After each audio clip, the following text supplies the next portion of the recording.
That's what John teaches. Yet, it's so hard for us to understand because we just feel like, we're just not worthy of that. I'm just not worthy of that kind of love. A lot of folks struggle with that. A lot of folks can't grasp what they're worth. There was an elderly lady who was dying.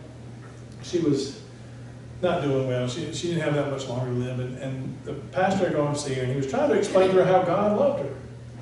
He can't love me because I've done so many terrible things in my life. I'm just not a good person. He said, it doesn't matter. He loves you. He loves you. She said, no, you don't understand. I've really done some things. I'm not a good person. I'm just not worthy of that love. And as the pastor struggled to try to, let her know that God did love her, he looked over on the table next to the bed, and he saw a picture of the grandmother and a little girl. And he said, well, who is this? He said, oh, that's my granddaughter. That's my granddaughter. Oh, I said, I bet you love her. Oh, I love her. She makes my day bright no matter how bad it is. I can see just from the look in your eye that you love that girl. And she said, yes, I love her. She said, if she was bad, if she came in here and broke your vase, would you still love her? She said, of course. Of course. Well, what if she acted up? Had to be sent to her room? Would you still love her? Oh, I'd still love her. Of course. That's a silly question.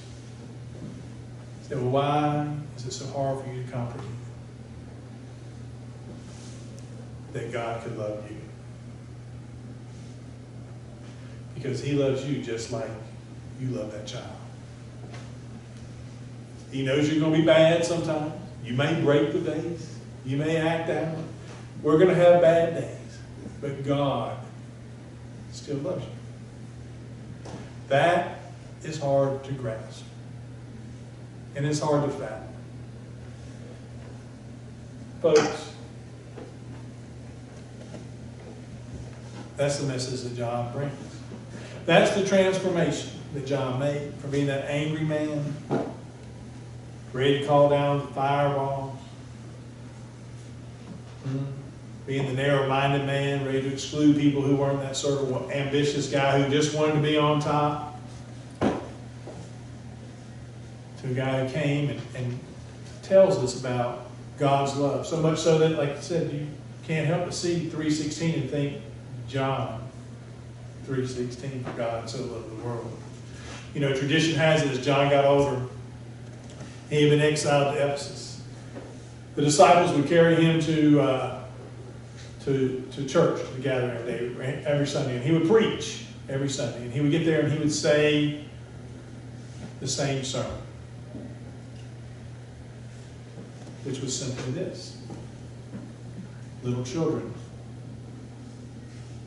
love one another. And he would stop. And they would carry him back home.